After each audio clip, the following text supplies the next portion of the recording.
Welcome, everybody. Welcome to Resound, Reawaken, and Reconnect. It's brought to you by the Talking Stick Festival and Arrival's Legacy Project. So we're going to begin this gathering with a prayer. So Sharon has offered to share a prayer, so I'll pass it over to you. Bonjour, Anin, my beautiful relatives. I invite all of you to just take a moment and find that place inside of yourself where your spirit resides. And just take a moment to notice the sacred breath of life, the gift we get from the moment we're born and to the moment we leave the sacred west door. And I invite you to pray with me in your own way. Gichi Manitou, creator of all life, we give thanks to our ancestors whose rituals, dances, songs, ceremonies, artifacts, wisdom, stories, and love lift us up and guide us to this day. And we give thanks to our first Holy Mother, the Earth. We give thanks for the sacred elements, the sacred winds, the sacred fire, the clear, cleansing, holy waters, and the ground we have to walk on. And we give thanks for all of the beautiful abundance here on our first Holy Mother, the Earth. And we give thanks for our beautiful ability to heal and transform and transcend. We give thanks for our creativity, for our love, for our laughter, for our tears, for our lightness and darkness in equal measure. And we give thanks for everyone that's around this virtual fire today. And we ask with deep humility that we be guided to listen to the voices of our ancestors so that we can leave a legacy and guidance for generations to come. And we ask in a good and humble way that everybody find their path home in a good way. All of my relations, ho. Can I ask and Sharon? I'd like to do a land acknowledgement. I'm using the Nahiawewen language, or Cree, with some words to help me with this. And I will start with just the word Kiseyitamawen, which is knowledge. I looked up acknowledge, but we got knowledge. And basically, I would like to try and speak for the land in this land acknowledgement. For us, Nahia Cree people in Saskatchewan, we use the word Alkawi for Mother Earth. And that's who I'm asking to honor at this particular time. There are so many words for land in our language. The one that I will share today is Matawaski, which means wondrous land. We always have to remember that, what we're walking on. And the elders tell us, peatak, to walk softly. And that's what we have to do with this land. Underneath this land, it doesn't matter where you are, there's bones and stories. And it really rhymes with this gathering here for Arrival's Legacy Project to bring the stories and the medicine out from the earth so we can tell our stories. Oho, Kenanaskum, then I am grateful to you, Nogawi Mao Aski, the earth. And I'd like to just hand this over now to Diane Roberts, the artistic director of the Arrivals Legacy Project. Briti Banafi, Briti Ranbaweyu, which is Garifuna in the Garifuna language. Good morning, good afternoon. Thanks so much, Bruce and Sharon, for opening us in a good way. I'm really, really, really excited to be here to listen and to witness the stories that will be shared with you this afternoon. It's such a blessing to have this group of artists in particular, because Rosemary, Zainab, and Sharon have been walking side by side with me as I have been developing this process called the Arrivals Legacy process. It's a process that started many years ago when I was teaching an intro to acting class. I wanted all of the participants who are going to be taking that class to learn from their own histories, learn from their own bodies, how to develop a character, how to develop it was a theater intro to theater class. So they were learning how to develop a character, how to stand in a space with their full presence. And so I created this exercise. I asked the students to embody an ancestor 3 generations away and to imagine a compelling moment in their ancestor's life and to step into that moment. Now, the challenge was that they couldn't tell the story. They weren't going to write out and tell a story, but they could say 3 words. They could have 3 objects in the space, and they just had to be in this moment. The idea was to give a sense that our bodies can tell stories without having to blah, blah, blah all the time. That language is multifaceted. This really opened up a portal for me, this exercise, for me and the students, where they started to realize that the ancestors they chose to work with were ancestors they needed for this particular time. They also realized that the research they were doing, which was talking with family members, talking with or engaging in archival research, learning about the time period their ancestor grew up in, and also using their imagination, which was a full body imagination, they started to really construct a 3-dimensional image or idea of who their ancestor was, which created a connection, like a rooted connection between them and their ancestor, and by extension, their ancestry in general. It gave them a firmer ground on which to stand, to build characters from other plays, but also to tell their own stories and to source their own stories.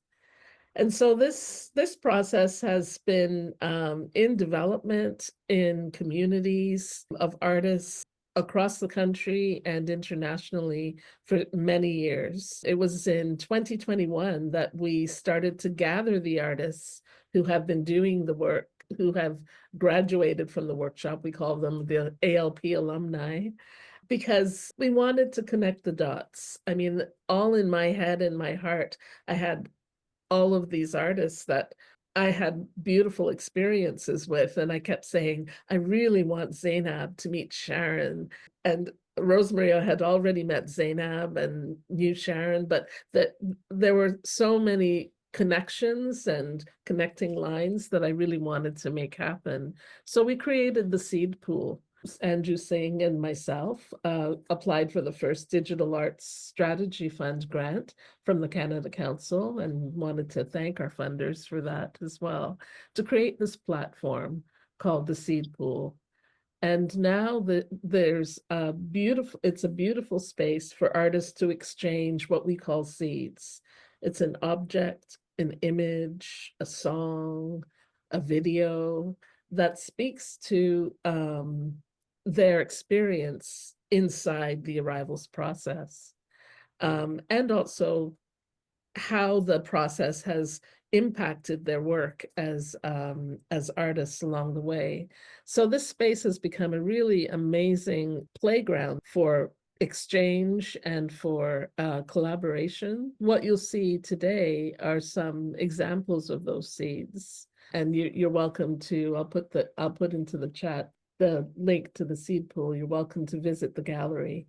We have a gallery and we have a studio space, so the public gets to see what happens, or what has happened, and what artists have put into the gallery. And then there's the studio space where artists can put ideas that they don't feel are quite ready to share with the public, but they want to share with a group of artists. And so we have this opportunity for artists to play in the studio.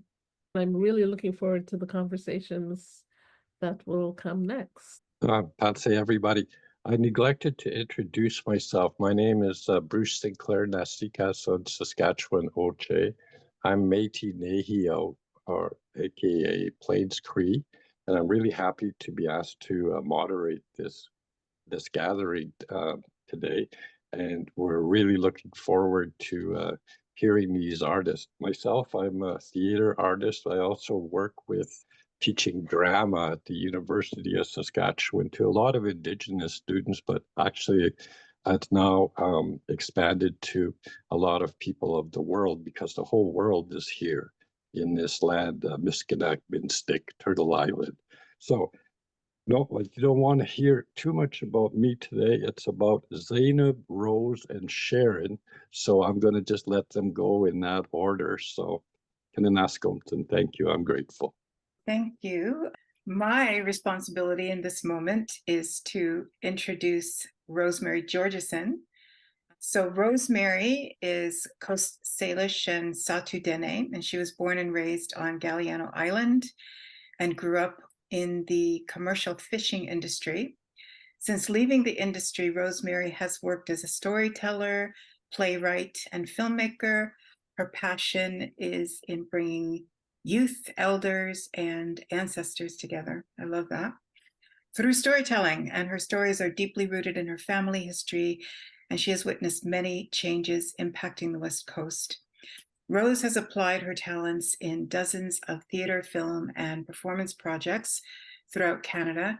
She was the 2014 Storyteller in Residence for the Vancouver Public Library and has been recognized for her collaboration and sharing of stories with the award-winning play and CBC radio documentary Women in Fish. Rose's latest work, The Water We Call Home, launched in July of 2022 and is now an installation at the Gulf of Georgia Cannery Museum. In 2009, Rose received the Vancouver Mayor's Award, recognizing her as an emerging artist in community. And I mentioned that last, kind of out of order, of the years, but I mentioned this last because I don't know if she remembers that I was in attendance at that award ceremony, and so were so many other community members, most of whom were folks from the downtown east side. And I didn't know Rose very well at that time, but I was really impressed by the ease with which she moved in and out of different communities. And my strongest memory of Rose is her humility, her generosity of spirit, and her sincerity in working with community. She doesn't care how society has labeled you, marginalized you, stigmatized you. She sees the artist in you. She values the stories you have to tell, and she well understands the power that art has to heal. So it's been my pleasure to know you, Rose, and I'm going to pass it on to whoever's next in the lineup to do the introductions. Thank you. Rose. Oh, thank you, Zainab. A beautiful introduction. I'm going to introduce my good friend, beautiful sister, Sharon Jinkerson-Brass. Sharon is a member of Key First Nations in Saskatchewan. Sharon was part of the 60s scoop, but she reunited with her family in the 1980s. Sharon received her cultural teaching from her beloved Anishinaabe grandmother, Rebecca, who is a midwife and a traditional healer. Sharon's cultural heritage has inspired all her art and way of living. Sharon is an award-winning artist who is the artistic director of Big Sky, a successful multimedia company that performed in the US and Canada. For 30 years, Sharon has been a community leader working for social change for the Indigenous community in the areas of arts, culture, health, and community development. Recently, Sharon was among 30 matriarchs who were honored for their community work by WAVA, and she is a published author. Sharon has a diverse career and a variety of settings in the private and public sectors, as well as on and off reserve across Canada. Sharon is currently working on a multimedia project in the Indigenous communities on topics related to health, rematriation, and cultural healing. Sharon believes that a relevant, sustainable cultural foundation is the key for wellness for her people and all people. Thank you for all of your work that you do, Sharon. It's such an honor to be able to introduce you today. Yeah. Oh, Rose, I just adore you. And it's my honor and pleasure to introduce Zainab, who I've never actually met Zainab, but in the few encounters while we've been preparing for this gathering, I can feel her warm spirit and her passion and dedication to her practice and her community and people. So Zainab's principal artistic disciplines are literature, storytelling, and Indigenous Turtle Island style hand drumming.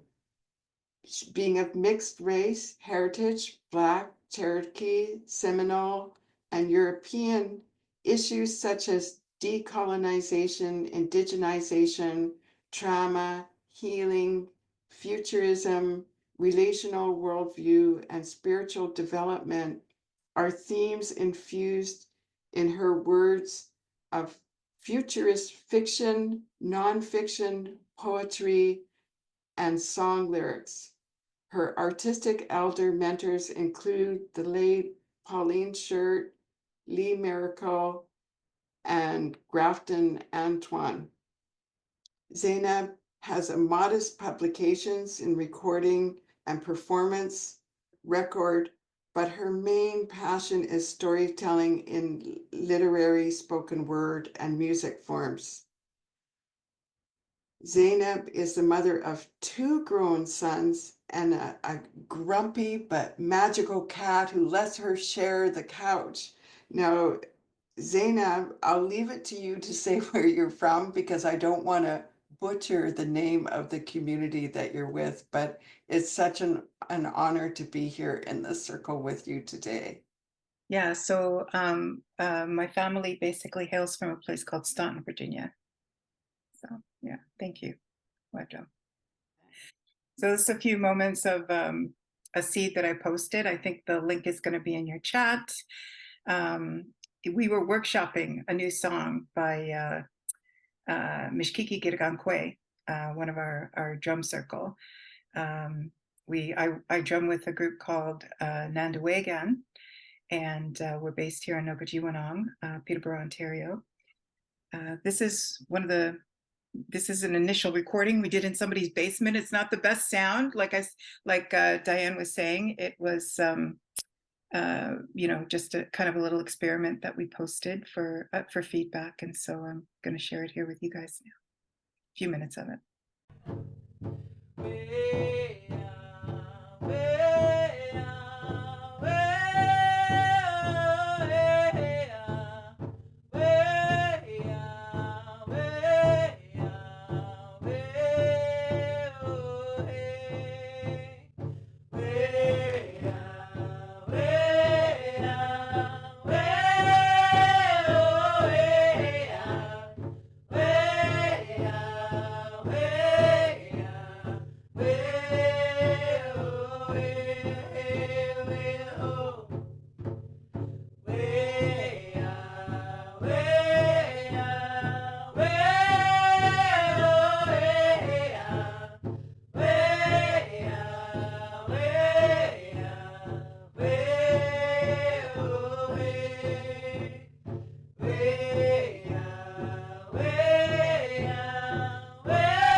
Thank you for that. And thank you for sharing that little clip. Thank you, Sharon, for the introduction. The song is just so beautiful. So thank you, Mishkiki. So yeah, just again, thanks to the organizers, the other panelists, Bruce, the Arrivals Legacy team, Talking Stick organizers, all of you, thank you very much. When I did my first Arrivals workshop, which I don't even know how many years ago, maybe a couple decades ago, I didn't fully understand my body as an expression of my spirit. I understood the meaning of the words well enough, but I didn't really feel connected to my body at that time. And that's something I'm still working on. In fact, back then, I didn't even think that it was important to be connected. My relationship with my body was one of detachment. Detachment is typical, I think, of people who have been traumatized as children. It's a survival strategy. It was something I was ashamed of, but I'm not, I'm over it. Arrivals was the first time, I think, since childhood that I did not run from the possibility of connecting with my body and all the suppressed feelings that it contained. It was uncomfortable and awkward for me to focus on what my body was doing and what it meant in the exercises that we did in the Arrivals legacy process. And I didn't really understand. I performed them anyways. I didn't see the significance of the exercises at that time, but I performed them, and I didn't really understand the experience that I was having. But something in me trusted the process, trusted Diane Roberts, and I'm forever grateful to that spark of wisdom that inspired me to stick with that first workshop series and actually sign up for several more over the years. What I would consider a very unlikely candidate, but I did it and never regretted it. The first ancestor that I brought into the Arrivals village was my Afro-Cherokee grandmother, Virginia Green. Or maybe I should say that she actually invited herself into the village, as I had been thinking of bringing another of my ancestors in when Virginia showed up in my head with the words, "It's a lie, they were lying."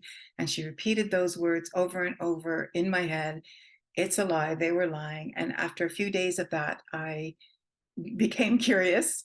So I started paying attention to this woman that I had previously considered rather uninteresting, someone who had passed away before I was born. I'd never met. A lot of people didn't talk about, but that was all about to change in a big way. I understand it's fairly common when someone's thinking about doing an Arrivals workshop, days and weeks before the workshop even begins, ancestors will start showing up in visions, dreams, the synchronicities of life. They want to talk to us. They always seem to have something to say. And it's usually, in my experience, to our benefit to listen to them, even when the ones that you don't necessarily like or resonate with. My embodiment experience was one in which I inhabited my grandmother's body, seeing through her eyes, speaking through her mouth, and feeling her feelings at various highly charged moments of her life in the early 20th century in Staunton, Virginia.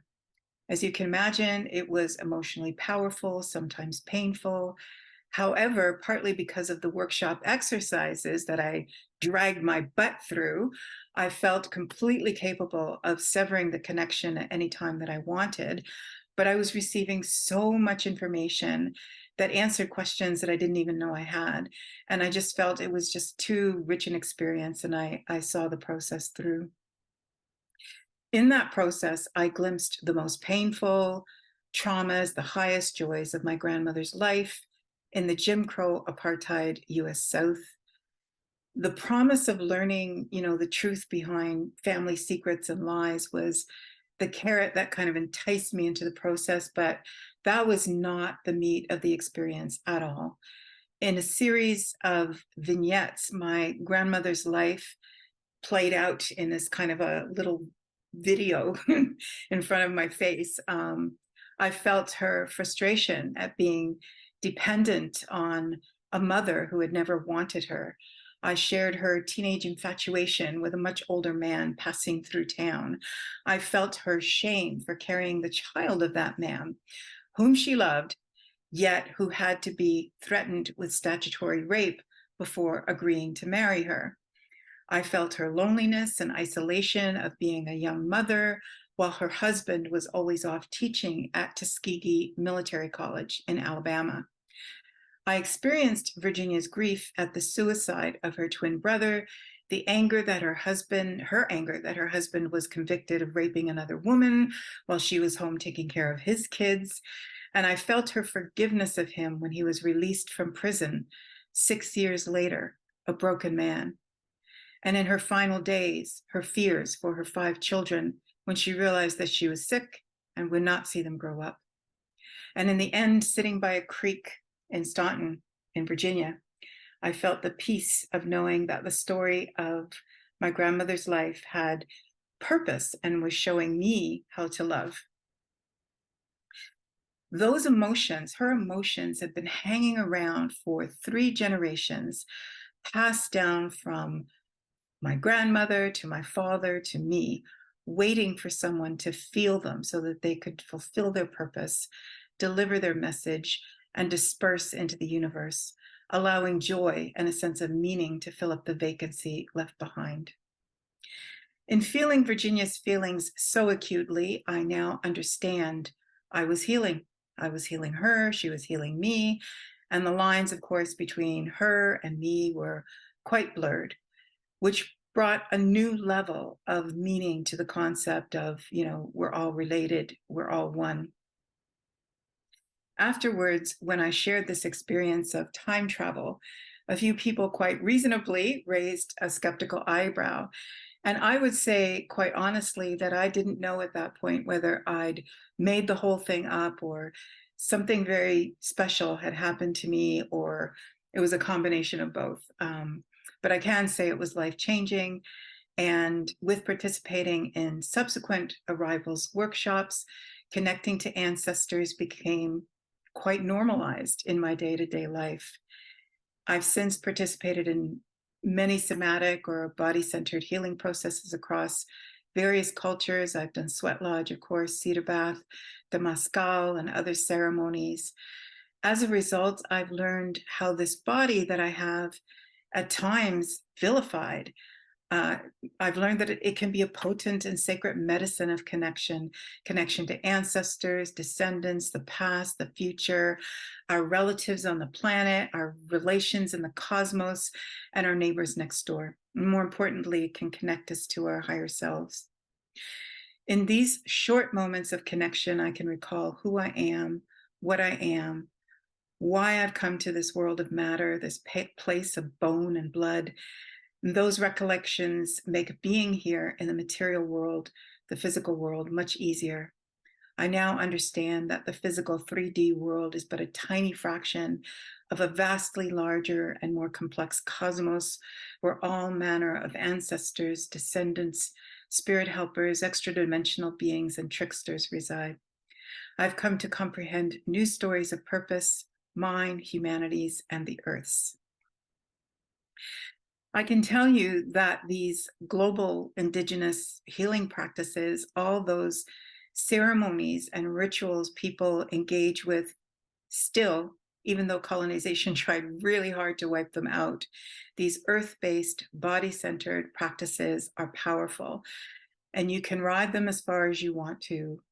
Your experience of Arrival's legacy or any healing modality may not resemble mine, and it shouldn't, but I guarantee that whatever you feel skeptical, anxious, whatever your feelings, excitement, all of the feelings all together, the ride is definitely worth taking. And it is my belief that the Earth is asking us to take those rides, to attend to the collective traumas that we all carry, the historical multi-generational traumas that we all carry, that if we don't heal are just going to continue creating the conflicts that we see at interpersonal levels and at global levels. So thank you for that, for listening. And we're over to Rose, who's next. Thank you, Rose. Thanks, Bruce.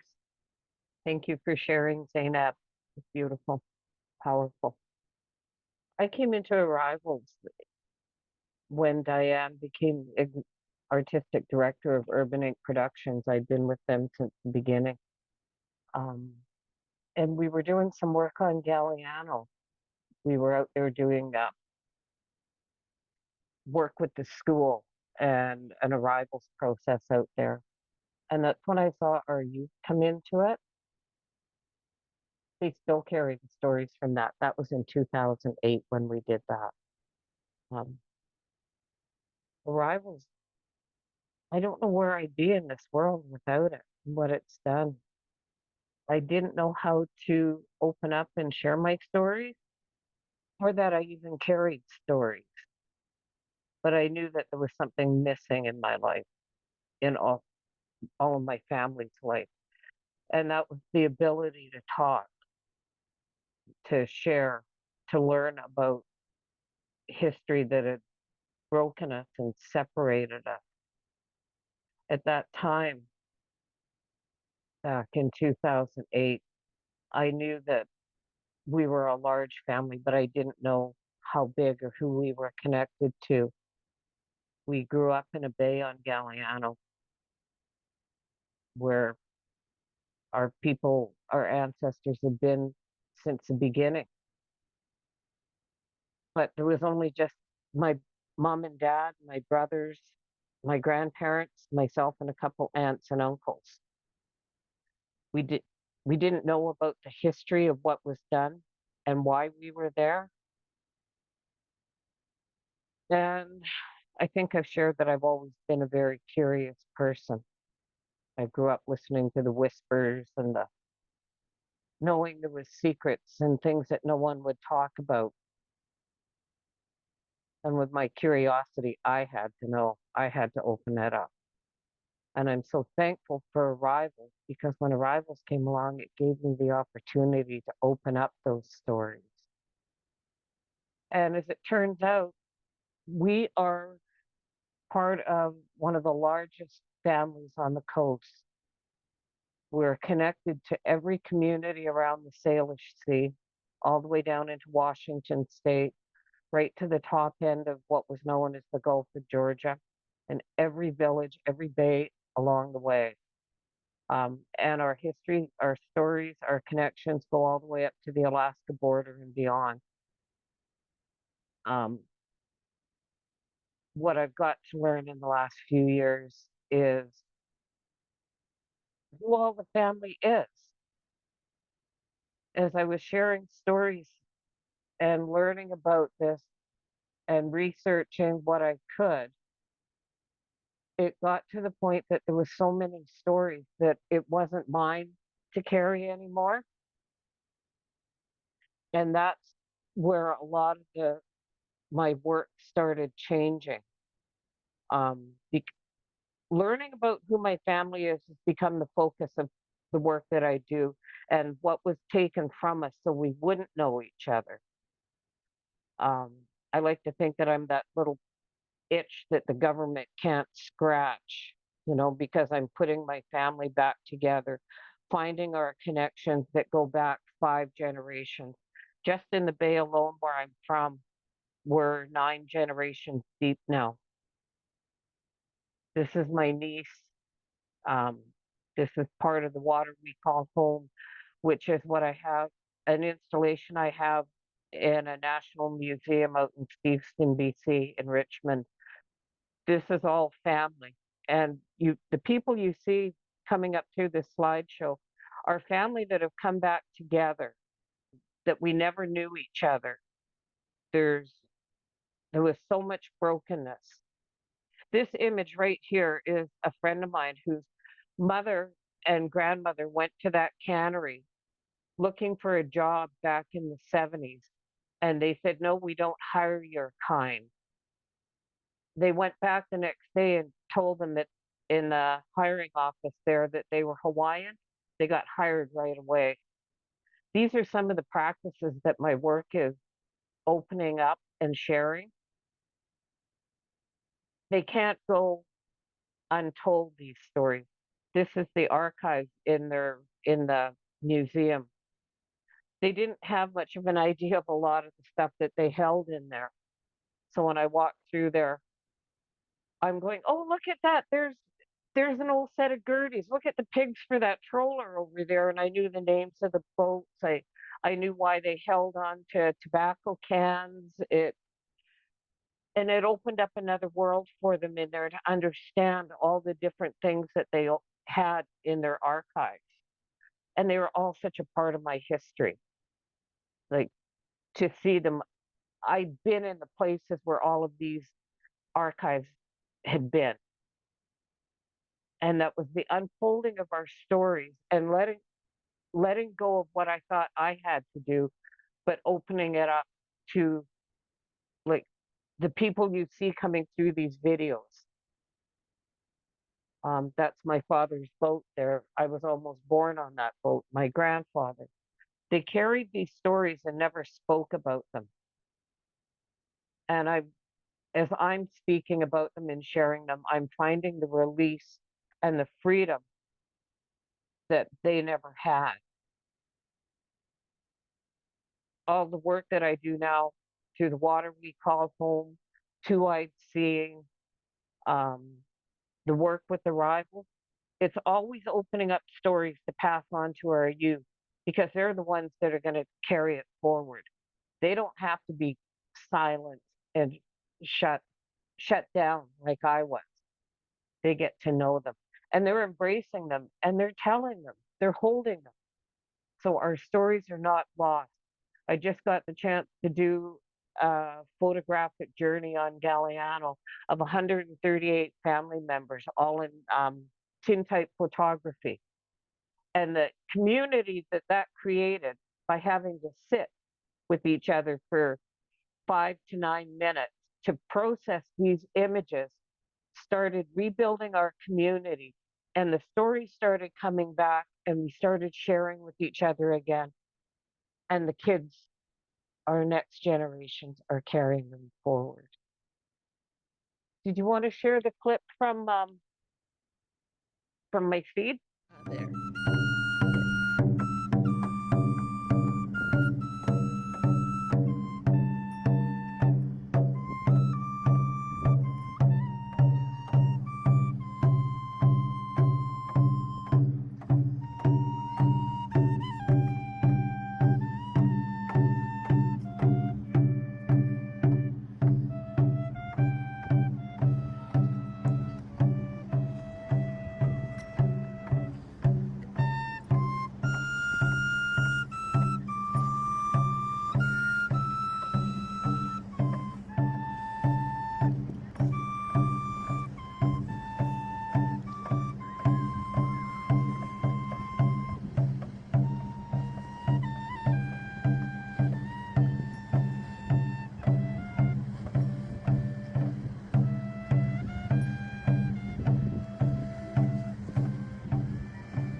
Thank you.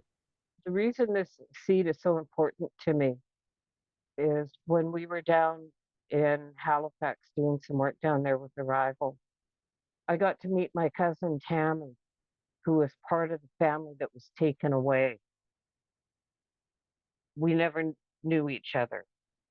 Like I said, we didn't know that we had this other family, this huge family.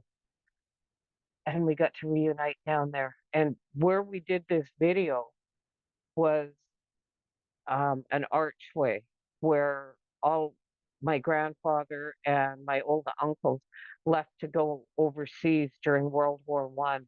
But it was also in that same place where Jonathan's family and both of their families came through to come into Canada. But my family was left through there to go out of Canada. And there was something really powerful in the three of us sharing in that space, and to have my cousin Tammy there, who I'd never met before. And we were spending so much time together in that trip to Halifax to learn our stories and reconnect. As one of my relatives just said to me here a little while ago when we were doing an interview over in Georgeson Bay on Galliano Island, my cousin Evan turned around and looked at me and goes, "We had a right to know each other. And that right was taken away from us. We're both in our 60s now. We did have that right as children. We grew up not far from each other. I've been walking with my family, passing them, fishing together, passing on the streets of different towns of Alert Bay, Campbell River, Campbell Avenue, Nanaimo, with my family for a lifetime and not knowing who anybody was. Now we know. And we're all connected again. And that's through the work that I've got to do with arrivals. It gave me the opportunity to look at these ancestors and to understand them, to open up the stories that my body carried, and to understand what they were living with at the times when the old grandmother's children were all taken away, when my grandfather's family had to leave our bay because the old Scotchman said there was too many Indians in there. He had to get rid of some. So my family was disposable so that they could hide from the people that would have taken them anyhow over to Cooper Island Indian Residential School. These are the stories that I've been able to find and unfold, open up, that we can talk about openly now. And it's been life-changing, not just for myself, but for all of my family, that we can say these things and to reconnect to family. And it's family. Some of them I've known all my life. We just didn't know. It's been amazing, an amazing journey. And I would gladly do it again. Thank you. Hey, Chica. And over to Sharon now. Thank you. Bojuanin, beautiful relatives. Now, Bruce, I'm wondering if you can help me out by speaking the name of my ancestor, she who writes, in the language, because I'm unfamiliar not only with my own language, but Cree, which was her name. Absolutely. I'm a student of Nehiyawewin Wewin myself, and it's a long, long journey. I always tell everybody I should be fluent by the time I'm 100. But what is the She who writes, I sent you the paper there that I wrote that's titled with her name. O starts with an O. It means she who writes. Masnagan is writing. So, but there, of course, there's different ways to say that. So I will work on that for you for sure. Thank you, Bruce. So my traditional name is Wapsi Beneshi Ikwe. That means white thunderbird woman. And I want to speak a bit about the environment that the arrivals work. Our workshop that I participated in was an indigenized edition of arrivals called Spirit Bones. And the beautiful process is of grounding everything in a good way as we did this workshop, but is to create trust, not only trust in yourself, but with each other. And so the process is slow, it is gradual, and everybody who's in attendance has a one-to-one support person to help should there be. This is an extremely compelling and emotional spiritual journey. And so there's great care taken to lay a safe, comfortable, relaxed, beautiful environment. And my partner who's in the spirit world always said, we are here to bring beauty into the world. And so we ended up in our Indigenous edition of having a sacred country where we had a ceremonial space created, and we would do work in the workshop space and then come back to the ceremonial space to have ritual and ceremony. And a lot of in health and Indigenous spaces today, we're talking about our identity crisis, that Indigenous folks around the world have been separated from each other, from their land, from their languages, from their culture. And that has created a lot of pain, a lot of struggle, disconnection, and what I like to refer to as spirit bones or spirit sickness. That's not my term, I've heard it, but we have a situation of spirit sickness. And in my process with my ancestor, I became aware of my history, but also within my lived experience in my walk on this earth, that I'd had dreams that were significant.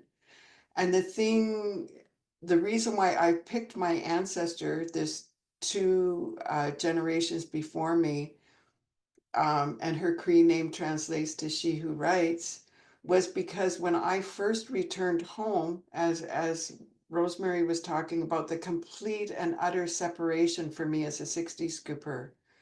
And my whole life, I had longed to walk on a land that I'd never seen. I longed to hear voices and songs that I'd never heard. I had longed to be hugged, to feast. All of these kind of lonelinesses that existed as a background noise throughout my life came forward to me in my journey physically with my family. However, many things were healed. A lot of my identity, a lot of my answers came, but there's another layer there to our ancestors. And my granny, who was a traditional teacher, used to say, our ancestors are so lonely in the spirit world. They're waiting for us to tell our stories, because it's essential to know your spirit, to know your story. And so I had many aspects of my being intact from my journey home, but I hadn't looked at my ancestors very closely. Everybody always said we came from leaders, and somehow that just floated by. And what my family used to say to me is that I had this great great grandmother's eyes. And I interpret this as a literal truth. But as I researched and became acquainted with more of who she is and where she was from, she actually came to Canada with Chief Joseph's band of people during the American settlement of the West. And it's a really tragic story. The Nez Perce people outran the US cavalry up to Canada, and she was one of a report, I've heard different numbers, but about 40 people that came to Canada. And actually in Sitting Bull's camp is where my grandparents met. So Chief Louis Osoup was my grandfather, and uh, Oma, I'll just call her for short because I can't pronounce her. They married. And Diane, it was interesting because she'd said as a little comment when we were doing Spirit Bones, that so many people actually have a real world encounter with their ancestors. And about 2 years after Spirit Bones, I had an auntie who had a terminal illness, and one of her wishes was to go to Britain to see this regalia of my Chief Louis, who, that's another bit of a story there, what ended up, he actually went across Canada to protest the treatment of our people and gifted his shirt and regalia to the Governor General, and it ended up in the British Museum. And he'd said in his speech, I wish you could take into your hearts the suffering of our people. So we went over to the British Museum and we organized, it was kind of cute. They had sent me a very polite paint email saying, we're sorry to tell you, but you can't dance the regalia. So I imagined in this British Museum, a bunch of stuffy curators worried that the Indians from Canada were going to want to come and dance this regalia. Anyway, it was kind of funny. But when I was there, I took the gloves off and I touched the regalia. And for the first time, I realized that this great-great-grandmother, Oma, probably made the regalia. Well, not only do I write, I've beaded, when we had our mass dance company, I designed and sewed all of the regalia. And so what I've realized from this journey is there's not a lot of separation between who she was and who I am. And where it's changed my perspective deep in my being now, when I am inspired to create art, I realize that I'm part of carrying on a legacy, that I'm actually the bearer of an ancient strand of DNA that dream and imagine and create in the world to bring about our identity and to bring about connection and to share love and beauty. And so I realized that the the phrase that elders, when I first went home 40 years ago, saying you had her eyes, I actually, it was more about me being a dreamer and a creator than actually physically having her eyes. And so that has brought me so much life, so much certainty in who I am, in the choices that I've made. I've seen so much along the way that I've been guided by a spirit and an energy that's ancient. And it amazes me that so much of who she was is who I am today. And so my depth of understanding about our human journey, the opportunity to breathe life into our spirits when you take the time, not just as an artist, but as a human being, to delve into our imaginations, our history, and create something that is relevant to who we are and where we're at today. And so, with that, if you've got my little stories, this is about the constant cycle of birth and rebirth that we experience in life and the opportunity to take a leap into the unknown world and invite the forces of creativity and spirit to be animated so that you can be more of who you truly are, who you were born to be. So if we've got my seed, we could share the poem. And this, I wrote this poem that was inspired by the journey. And this quilt, I also created a quilt which also is tells of the story of being born, reborn, being informed by the ancestors and leaping to the sky to become who I truly am. So can we show the seed now? Spirit bones. I feel silenced. I feel invisible, unheard. Who am I? Who are you? Who are we? The empty space is filled with a character of my making. She doesn't really exist. No, she's not a ghost either. Just an empty shrine to something that once was. Is she summer dust? Is she winter snow? Is she crisp, dry, brown leaves on the ground?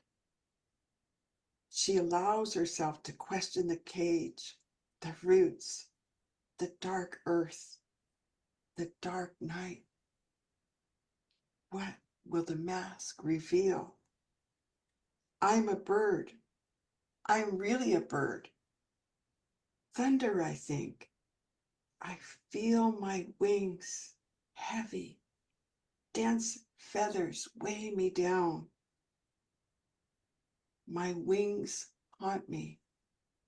My talons squeeze time. I barely feel my fast beating heart. My beak chews on a steel bar. Notches become visible. Dreams begin. Jump into the air. Trust, and you will fly. Just try to be you. The fire ignites. The bent, awkward creature looks up, hears something beating, stretches her wings, and for the first time dares to feel their power. She leaps towards the stars. Her talons release time, and her snowy white wings lift her in the air. Her song echoes around the sky. She feels her strength. She honors her otherness. She flies from this world to that world, the place where beingness is inclusive, where stars glow, where magic is everything, where light can burn and heal, where truth resolves, where hunger is fed, where the sky is endless and the nights make days forever. Thank you. So that was just about depicting the opportunity, the portal to step through and into the unknown world and to come alive, to allow spirit and creativity to inform and to flow. And I'm so grateful to Diane, who was guided and has followed that inspiration and has brought life and rebirth and vitality to so many of us in the community. I know that it's created a confidence and a rootedness in who I am that I can't imagine would have come any other way. So Chi Miigwech, thank you. Thank you, Sharon. Well, we've heard some really beautiful Itwewina words. So I just wanted to say something for each of our storytellers today with something that stuck with me for each of you.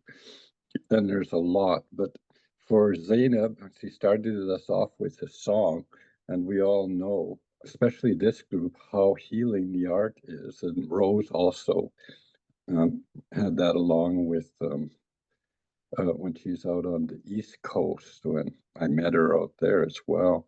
But for Zainab, she was talking about the things that I remember as the ancestors show up. And I thought that was a beautiful, beautiful words, inhabiting her grandmother's body, and that there was a purpose and love was interconnected.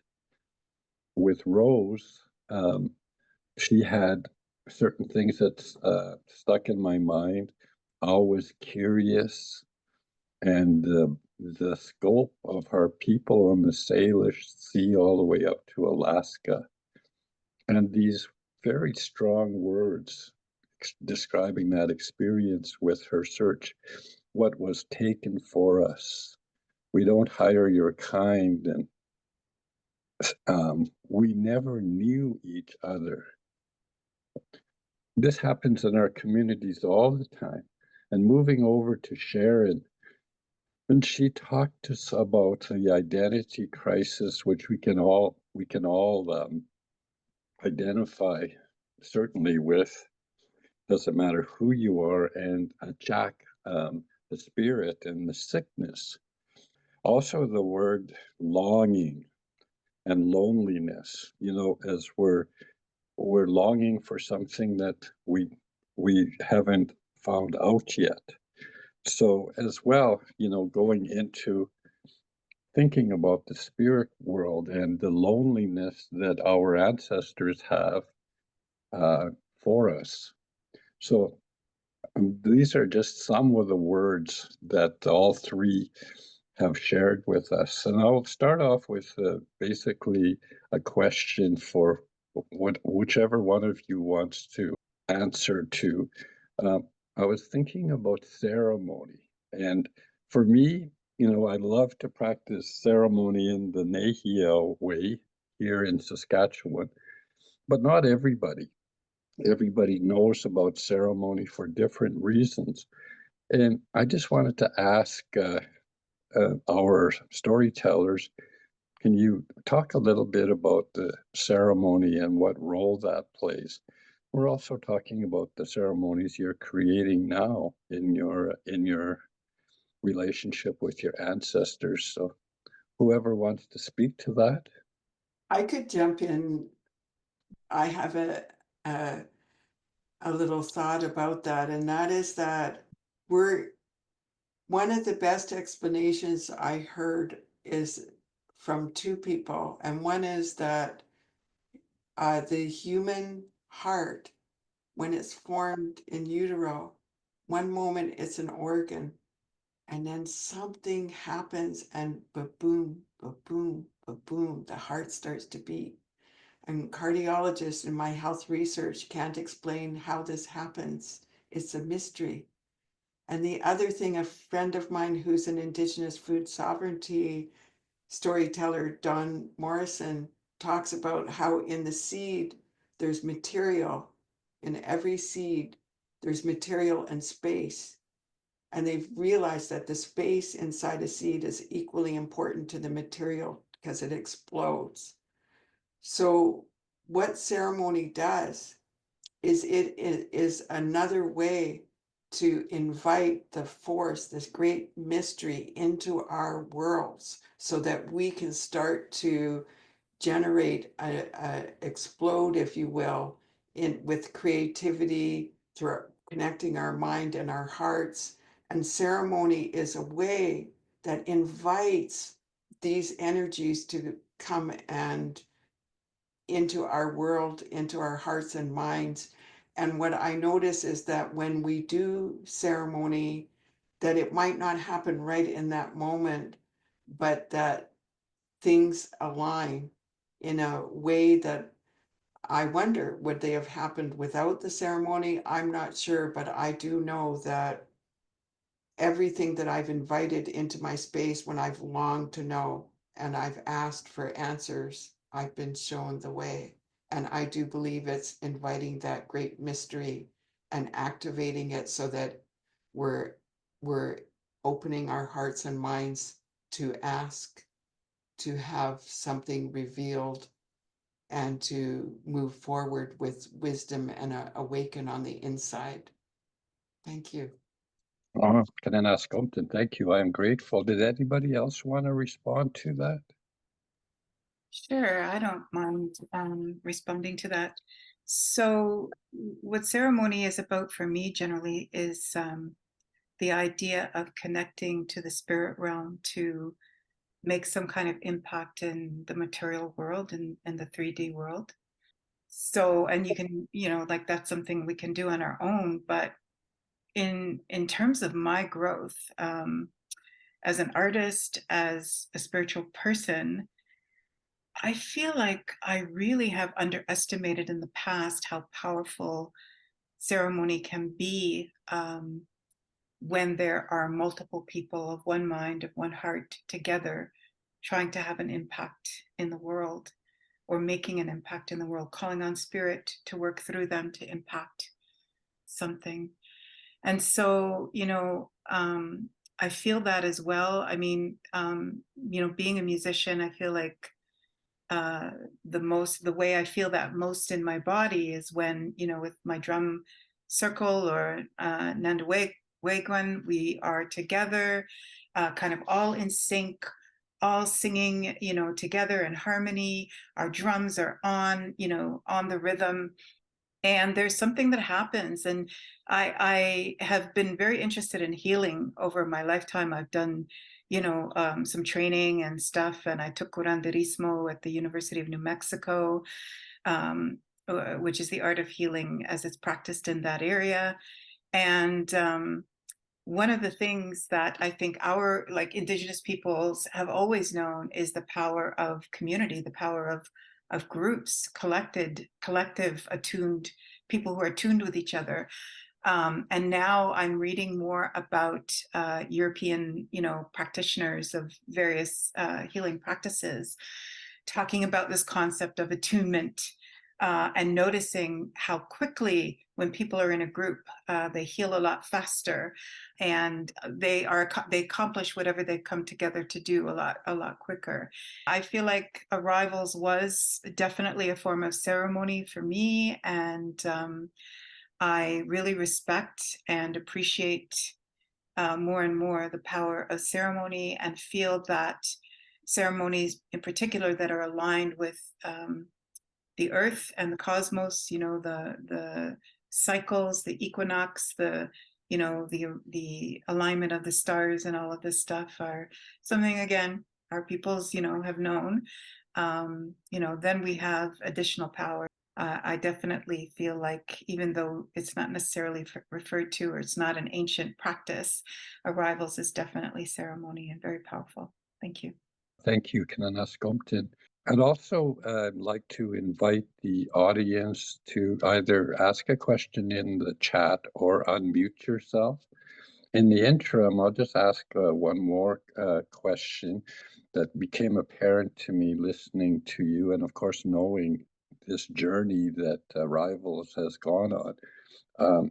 I believe that oral history has a huge part in this journey.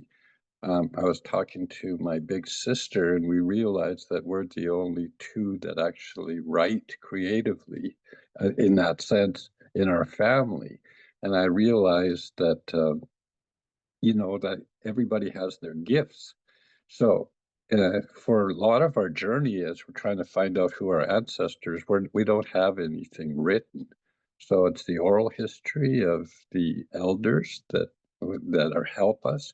But it goes much further than that. Would anybody like to speak about oral history in that context? And we'll go to a question from the audience next. Oral history is the only way that we got a chance to learn about who we were, our connections to each other. It was in the stories that got passed down. I had no idea how to run a boat or to take a boat up and down this coast on my own when I was young, but I knew from the stories that were passed on to us, and I knew where I was at all times without having charts on my boat and all the electronics that people needed to run with then. But it was through story. Story connected us back to who we are, connected us to each other. And once I started speaking and sharing our stories, other families started coming back, connecting with me, sharing, wanting to know more, wanting to know about their story, how they're connected to us. And it's created this whole big, huge network of people just by speaking questions and being curious. Story is so important. And we don't have anything written. It's just that we know all little bits of our story. It's like the tree. We all see the same tree. We see it from different sides, different angles. So we have a different way of talking about it, but it's still the same tree. And we're all part of that tree. Aichika. Thank you, Rosemary. I can't see the chat. Is there somebody in the audience that has a question or a comment they'd like to share? Ko Taranaki tuku iwi Ngāti Pākehā, David Geary Taka Ingoa. So I'm Maori from New Zealand, but living here in colonial Vancouver. I loved it. Thank you so much. I just wonder about, this is obviously such powerful work, and I wonder about the process of then going, how do I do I want to show it to other people? How do I show it to other people? What is that process for you? And yeah, that's my question. Well, I think there's an opportunity to make the space for people to enter into it. And just as Diane has created this incredible online platform so that we can have conversations and begin to discover just what it is to bring beauty into the world, to be who we truly are. And because culture is an ever evolving life force. I listened to Rose talking about the fish boats, but prior to colonization, there was canoeing and a whole other culture. So we're always evolving and changing. And how do we breathe life and spirit and meaning and purpose, and also leave a legacy for future generations? How do we plant those seeds? And I think Diane is initiated a process that I think is part of that important legacy work that we're doing now, because we're speaking to the process. And we know that it's an emerging, culture's always emerging life, just like we're born and reborn again throughout our life cycle. I'm not the same person I was when I'm 40 that I am now in my 60s. I have a deeper understanding and have embraced uh, many dimensions, including seeing who I am differently. So I think we need to, I see in this work a great opportunity to answer some of the identity crisis or spirit sickness, because it is about a little bit of fact finding and imagination and uh, spirit work through ceremony. I think that there's a magical opportunity for healing for all of us and to plant the seeds for future generations. So I don't know if I've answered your question, but I think we need this kind of vitality. I'd love to see this kind of opportunity presented in schools so that young people can start to open up the portal to create the ceremonies and to do the research and to explore a little bit about who their people were. Thank you. A beautiful conversation, absolutely. It made me think of, I've been going to Sundance for the last couple years, and I'm inviting a lot of artists to the Sundance. And it's not necessarily the same people, but I think that the potential is absolutely amazing on what can happen with various ceremonies. And there's hundreds of people at these ceremonies. So you get that energy, and I think this is something that we're talking about. The other question I had in mind, and we can take one from the chat after this, but it occurred to me the fact that there's so much emotion in what everybody's doing. So you want to talk about all the emotional things that you go through in any way, and how do you channel this and that kind of thing? So whoever wants to go for that one. I just wanted to say, first of all, thank you, David, for your question. Kia ora. I have a son who lives in Whangarei, actually. So, and he's also studying right now to be a healer. Rangaroa, I think it's called. Anyways, it's really nice that you're on the line. Yeah, I just wanted to say that yes, it was very emotional. And when I first started with the arrivals process, as I mentioned in my talk, I was kind of afraid of my feelings, right? I was afraid to feel them. But I've since, again, Sharon has spoken to, how one changes over the years and stuff. And I've come to recognize that the way to heal is through the emotions, and I feel like the whole colonization process and Western ways of living are all about repressing feelings. And even the kind of new thinking around staying positive is still about repressing feelings, right? Look to the positive, and repress every feeling that you don't like, whereas every single feeling that we have been given is part of the human experience and carries some kind of a message, some kind of a gift within it. It's encoded with that. And so it's in the feeling, the allowing of the feelings to emerge and to feel them in the body, as well as in the heart or the emotions, to allow them to deliver what they have to say, because after that, they leave, and then you can, there's so much potential there to explore something else, to bring something else in. There's also this, I'm finding an inevitable, inherent, once these emotions of, pain, these painful emotions leave in the space, you can integrate a new understanding, a new understanding of whatever it is that you're grieving, or whatever is causing the suffering for you. There's a higher level of understanding of perhaps its purpose or what it has gifted you in your experience. They're different. I mean, there's no way around it. I mean, in the sense of, if you go through this process, you're going to feel, and you're going to feel hard, but it's definitely worth it for the gifts that that come out of it. Thank you.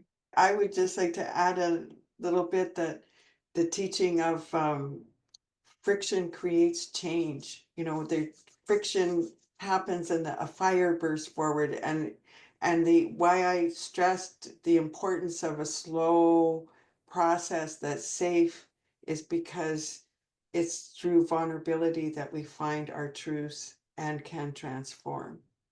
So, Rose, I think you had something you wanted to add. I love the aha moment of the work that we've done over the years that put everything back together. Like, oh, that's why we did this. That's why that came to be. Those moments are the ones that stand out for me. And it's in those moments, the understanding of everything I've been looking for and needing to know all my life are right there. Love it. We have a couple of alumni of the process who have put comment into the chat. Lesia Bear says, for me, every day, our life carries ceremony in our daily prayers, along with love that carries ceremony to our ancestors and our loved ones.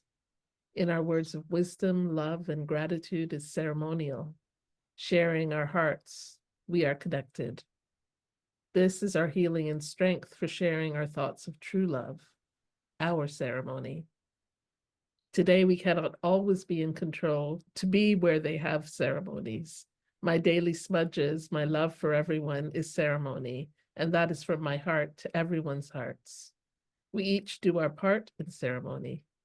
It is empathy that makes us all feel connected and loved. We all bleed red. So beautiful. Thank you, Lesia. And Christine Bissonnette says that I had the opportunity of participating in arrivals last year, and afterwards I had the experience of realizing, since this was done in community, there were stories I could share that were mine and others that didn't belong to me. Even though I felt so connected to the people who shared those stories were not mine to share. I also noticed that sharing my own stories from the experience was a very vulnerable experience, likely to be met by skepticism, which I feared would hurt. My experience was something I was protective of, and yet I wanted to share the work very much. I wonder if this question, how do you share this work with other people, could be approached by this lens. How do you share this work with others while also protecting your own experience? Thank you again, Diana, for sharing that. So I have a few things to share with everybody. There's 3 opportunities to share with Arrival's legacy. And you can sign up on the mailing list, on the website in the footer at the bottom. You can do that. Also, Diane does lecture demos to give principles of the process and taster of the workshop process. So university departments, classes, conferences, community settings, be creative to find a way to get involved. And of course, you have workshops. So you can sign up to register interest in a workshop on the workshops page. So we've reached that time, and I just want to say thank you to the Talking Stick Festival and the funders, and thank everybody for coming. I believe you have the contact to Arrival's Legacy. There's all kinds of ways you can be involved. So if you have further questions, I'm sure to any of our participants, then I'm sure that they would find time to get back to you. So don't be shy, put that out there.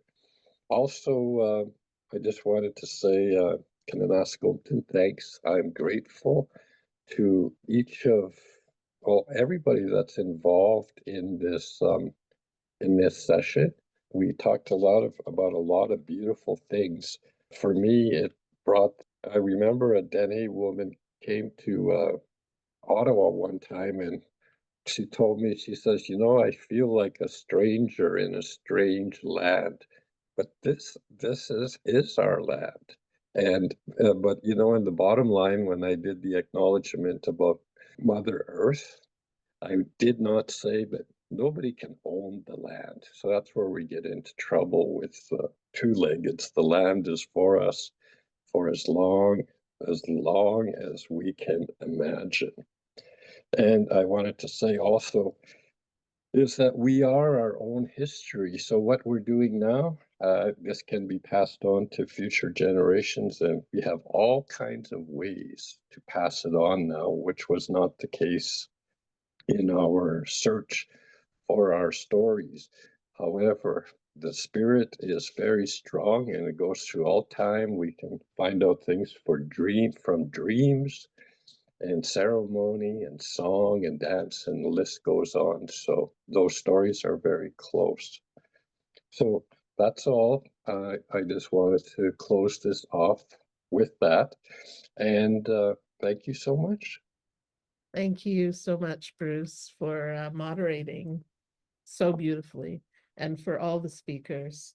I'm out of words, but yeah, what an incredible conversation. We'd like to thank the Talking Stick Festival for hosting this, for presenting us Full Circle Performing Arts. Have a wonderful afternoon. And there's some questions I think that we'll try and continue to engage with. Some lingering questions. We'll figure out a way to keep in touch. Please join our mailing list and join our Facebook group. Thank you. Thank you.